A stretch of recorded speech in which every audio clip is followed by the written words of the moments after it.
వేల సంవత్సరాల నుంచే భారతీయుల జీవితంలో ఒక భాగం అయిపోయింది బంగారం. బంగారం ఎంత ఎక్కువ ఉంటే అంత గౌరవంగా భావిస్తారు. బంగారానికి ప్రత్యేక స్థానం ఉంటుంది. అత్యవసర సమయాల్లో ఆదుకునే సాధనగాను పసిడి నిలుస్తోంది. ఇటీవల కాలంలో పసిడి ధరలు భారీగా పెరిగాయి. దీంతో పెట్టుబడుల కోసము బంగారం ఎక్కువగా కొనుగోలు చేస్తున్నారు. మన దేశంలో మహిళలు ఎక్కువగా బంగారు ఆభరణాలను ధరిస్తూ ఉంటారు. ఇటీవల కాలంలో పురుషులు సైతం పసిడి ఆభరణాలు ధరించేందుకు ఇష్టపడుతున్నారు. దీంతో ప్రతి ఏటా దేశంలోకి టన్నులకు టన్నుల బంగారం దిగుమతి అవుతూ ఉంటుంది.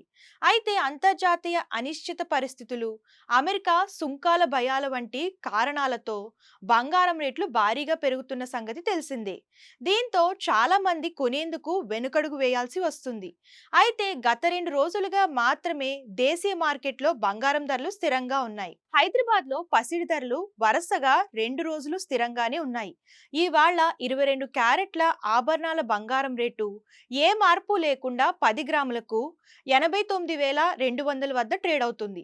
అలాగే 24 క్యారెట్ల మేలిమి గోల్డ్ రేటు సైతం మారలేదు. 2 రోజులుగా తులం బంగారం రేటు 97,310 వద్ద కొనసాగుతుంది. బంగారంతో పాటు వెండి రేటు సైతం స్థిరంగానే కొనసాగుతుంది.